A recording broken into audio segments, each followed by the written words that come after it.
Halo anak-anakku semua. Assalamualaikum warahmatullahi wabarakatuh. Jumpa lagi dengan saya, Ibu Sri Lestari, guru kelas 5. Apa kabar kalian semua hari ini anak-anakku? Ibu selalu berharap kalian selalu sehat dimanapun kalian berada. Nah, untuk itu selalu ingat ya dengan 3M. Yang pertama, selalu mencuci tangan dengan sabun dan air yang mengalir. Yang kedua, gunakan masker jika kalian keluar rumah. Dan yang ketiga, selalu menjaga jarak dengan orang di sekeliling kalian. Selain itu, yang perlu kalian ingat adalah dengan rajin berolahraga serta selalu memakan asupan dengan gizi yang seimbang ya. Ingat itu ya. Nah, anak-anakku, sebelum kita memulai pembelajaran hari ini, marilah kita bersama-sama berdoa terlebih dahulu agar kalian bisa dengan lancar menerima pembelajaran hari ini. Yuk kita berdoa bersama. Bismillahirrahmanirrahim.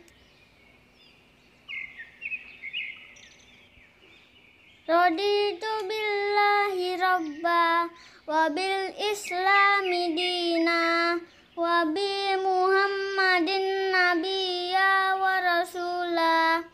Rabbi zidni ilman warzuqni fahman. Anak-anak, hari ini kita akan belajar tema 9, benda-benda di sekitar kita. Subtema 1, benda tunggal dan campuran. Pembelajaran yang keempat. Yuk kita simak videonya ya. Nah, tujuan pembelajaran kali ini yaitu yang pertama, siswa dapat menunjukkan ketampakan alam pada gambar secara tepat. Yang kedua, siswa dapat menunjukkan ketampakan alam wilayah daratan dan perairan beserta ciri-cirinya dengan tepat. Yang ketiga, siswa dapat menyebutkan adaptasi masyarakat terhadap ketampakan alam sekitar secara tepat. Yang keempat, dengan kegiatan mengamati iklan, siswa dapat menyajikan hasil kesimpulan isi teks paparan iklan media cetak secara lisan dan tertulis secara rinci. Yang kelima, dengan kegiatan mengerjakan latihan menjawab soal mengenai hidup rukun, siswa dapat menjelaskan manfaat hidup rukun dalam kehidupan bermasyarakat dengan benar. Nah, kita sekarang akan mulai pembelajaran dengan ketampakan alam. Ketampakan alam disebut juga dengan istilah bentang alam. Indonesia memiliki bentang alam yang berbeda-beda di setiap daerah. Nah, tadi kita sudah belajar tentang pengertian ketampakan alam. Sekarang kita akan membagi jenis ketampakan alam yang ada di muka bumi ini menjadi dua bagian. Yang pertama yaitu ketampakan alam wilayah daratan. Contohnya gunung, pegunungan, dataran tinggi, dataran rendah, dan pantai. Yang kedua, ketampakan alam wilayah perairan. Contohnya ada sungai, danau, laut, teluk, tanjung, dan sebagainya. Nah, anak-anakku, setelah tadi kalian melihat contoh-contoh pada ketampakan alam wilayah daratan dan perairan, marilah kita sekarang melihat ciri-ciri ketampakan alam wilayah daratan dan perairan. Yang pertama ada gunung. Ciri-cirinya yaitu ketinggiannya rata-rata di atas 600 meter dari permukaan laut. Yang kedua ada dataran rendah dengan ciri-cirinya ketinggiannya rata-rata di bawah 600 meter dari permukaan laut. Yang ketiga ada dataran tinggi dengan ciri daerahnya mendatar dengan hamparan tanah yang luas. Dan ada bukit yang mempunyai ciri-ciri lebih tinggi dari lahan sekitarnya, tetapi tidak setinggi gunung. Dan yang terakhir ada lembah yang mempunyai ciri dikelilingi oleh pegunungan atau perbukitan. Selanjutnya, kita akan melihat ciri ketampakan alam wilayah perairan. Yang pertama ada laut, dengan ciri lebih dalam, kedalamannya daripada sungai atau pantai. Yang kedua, sungai, dengan cirinya biasanya terletak di daerah pegunungan atau dataran tinggi. Yang ketiga, ada danau yang memiliki kedalaman yang sangat dalam, yang terletak di daerah daratan. Yang keempat, ada pantai yang mempunyai ciri terdapat garis pantai yang permanen. Dan yang kelima, ada daerah rawa dengan cirinya warna air cenderung keruh dan berwarna merah.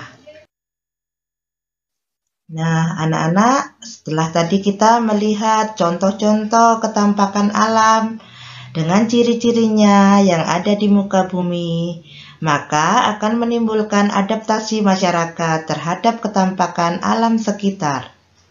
Manusia melakukan adaptasi berbeda-beda antara satu dengan yang lain. Manusia hidup beradaptasi sesuai dengan alam dan ketampakan alam di lingkungan tempat tinggalnya. Adapun adaptasi yang dilakukan oleh masyarakat meliputi yang pertama, jenis mata pencaharian utama. Yang kedua, tentang makanannya. Yang ketiga, bentuk tempat tinggal. Yang keempat, pakaian yang digunakan, serta alat rumah tangga dan teknologi. Anak-anak, setelah tadi kita belajar tentang ketampakan alam yang ada di muka bumi ini, maka kita bisa mempromosikan ketampakan alam yang indah yang ada di alam Indonesia ini dengan sebuah iklan. Kita sekarang belajar tentang iklan ya. Nah, kita lihat pengertian iklan di sini adalah sebuah informasi yang berisi pesan untuk membujuk orang lain agar tertarik pada barang atau jasa yang ditawarkan. Nah, salah satu contoh iklan yaitu depot air isi ulang Aquada. Nah, anak-anakku sekalian, meskipun alam dan ketampakan alam daerah satu dengan daerah lainnya berbeda, kita sebagai masyarakat Indonesia harus menjunjung tinggi nilai-nilai persatuan dan kesatuan. Untuk mewujudkan nilai-nilai persatuan dan kesatuan, dapat kita mulai dari hal-hal kecil yang ada di sekitar kita. Nah, salah satu contohnya yaitu gotong royong yang dapat mempererat persatuan dan kesatuan. Sikap ini dapat kita lakukan dimanapun kita berada. Contohnya, gotong royong yang kita lakukan di sekolah. Nah, anak-anak, itulah materi yang bisa Ibu sampaikan pada hari ini. Selanjutnya, Ibu akan memberikan tugas berupa lembar kerja siswa kepada kalian. Untuk lembar kerja siswa pertama, kalian bisa menuliskan ketampakan alam, baik wilayah daratan maupun wilayah perairan dengan ciri-cirinya. Untuk lembar kerja siswa kedua, kalian bisa mengungkapkan pendapat kalian dan menuliskan pada kolom yang sudah disediakan. Sedangkan untuk lembar kerja siswa ketiga, kalian diminta untuk menuliskan manfaat hidup rukun.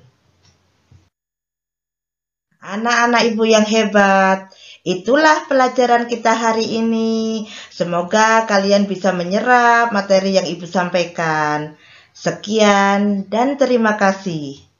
Wassalamualaikum warahmatullahi wabarakatuh.